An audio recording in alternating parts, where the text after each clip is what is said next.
আর 10 বছর হলে আপনার এক বিছানায় বাচ্চাকে নিয়ে ঘুমানো শরীয়তে জায়েজ নাই, গুনাহ হবে, না জায়েজ। আপনি ঘুমাতে পাবেন না 10 বছর হলে, আর ওই বাচ্চা মা বাপ কারো কাছে ঘুমাতে পাবে না। 7 বছর হলে তাগিদ করতে হবে, মানে ওকে সতর্ক করতে হবে যে বাপ তুমি আলাদা হও, আলাদা হও করে 3 বছর আরো যাবে। 10 বছর হলে একবার কঠোর বন্ধ। যেমন 7 বছর হলে নামাজের তাগিদ, 10 বছর হলে মেরেও পড়াতে হবে, ঠিক 7 বছর হলে বিছানা আলাদা। চুরি পাবেন মা 4 প্রকার। ক প্রকার পাবেন না যদি বলতে হয় গোটা কসমেটিকের দোকান তুলে নিয়ে আসতে হবে, আমি অত বলতে পারবো না। ক প্রকার পাবেন ওটা ধরে নেন। সোনা, চাঁদি, কাঁচ, প্লাস্টিক। সোনা চাঁদি এটা সবার মুখস্থ, কাঁচ আর প্লাস্টিক। তবে কাঁচ যেন একবার কহিনা চুড়ে দিয়েন না, অত দূর পর্যন্ত দিবেন যাতে বাজনা না হয়, দুটো একটা দিবেন, তাহলে আপনার বলা হচ্ছে কোনো ওখানে বাজনা হবে না। চুরি হলো 4 প্রকার।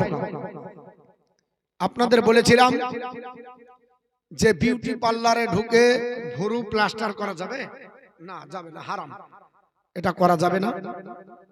নিজের প্রাকৃতিক চেহারার পরিবর্তন ঘটানো যাবে, প্রাকৃতিক চেহারা পরিবর্তন করা যাবে না। তো ওটা করে কি হয়, ওগুলা গুনার কাজ করবেন না। নখ রাখবেন না, প্রতি জুমা দিন সকাল বেলায় কিংবা বৃহস্পতিবারে আপনি নখ কাটবেন। প্রতি আপনার সপ্তাহে যদি না পারেন, কাজ যদি আপনার বেশি থাকে তাহলে আপনি 40 দিনের বেশি অতিক্রম করতে পারবেন না। 40 দিনের বেশি হলে আপনার নামাজ রোজা কিছুই আল্লাহর দরবারে কবুল হবে না। আপনি যে নখ রেখে দিলেন তাহলে হবে গো মা, তাহলে আমরা আপনার শয়তান হয়ে গেলাম। এগুলো করব না। এবং চুল ছেড়ে যাবেন না, আপনার চুল যেন কেউ না দেখতে পায়। আপনার চুল ঢেকে রাখবেন। মানুষের একজন নারীর গোটা শরীরটাই পর্দা, গোটা শরীরটাই পর্দা। শরীয়তে জায়েজ করা হয়েছে হাতের তালু, আপনার বলা হয়েছে চোখ আর পায়ের তালু।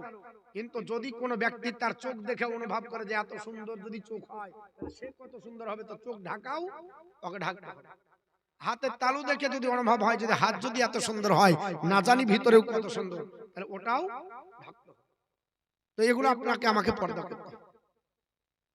জালসাতে পর্দা করে থাকবে, এগুলো আপনাকে আমাকে মানতে হবে। মায়েদের জন্য আরেকটা বলেছিলাম মশলা, যে পৃথিবীর জমিনে যে মারা নাইটি পরতে পাবে না, নাইটি পরা জায়েজ আছে। এর অনেক বিষয় আছে, আর বললাম না। তবে জেনে নেন নাইটি পরা জায়েজ আছে, তবে হাত কাটা যেন না হয়, ফুল হাত হয়, ঢিলা ঢালা, স্কিন টাইট যেন না হয়। যদি স্কিন টাইট বুরখা হয় ওটাও শরীয়তে জায়েজ না।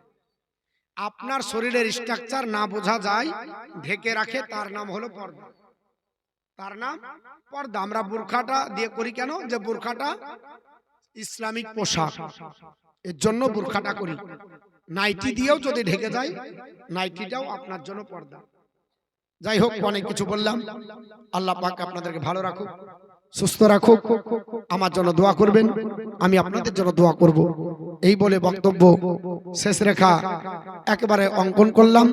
আস্তাগফিরুল্লাহ রব্বি মিন কুল্লি জামবি ওয়া আতুবু ইলাইহি, লা হাওলা ওয়ালা কুওয়াতা ইল্লা বিল্লাহিল আলিয়্যিল আযীম, লা ইলাহা ইল্লাল্লাহু মুহাম্মাদুর রাসূলুল্লাহ সাল্লাল্লাহু তাআলা আলাইহি ওয়াসাল্লাম। আসসালামু আলাইকুম ওয়া রাহমাতুল্লাহি ওয়া বারাকাতুহু। একবার আমাকে সালাম দেন, তবে সালাম দেন। ওয়ালাইকুম আসসালাম ওয়া রাহমাতুল্লাহি ওয়া বারাকাতুহু। যে সালাম আগে দেয় আর যে পরে দেয়, সালাম বিনিময়ের সময় আল্লাহ 100টা রহমত নাজিল করে। ওটা 100টা। যে সালাম দিল তার 90টা, যে উত্তর দিল তার 10টা।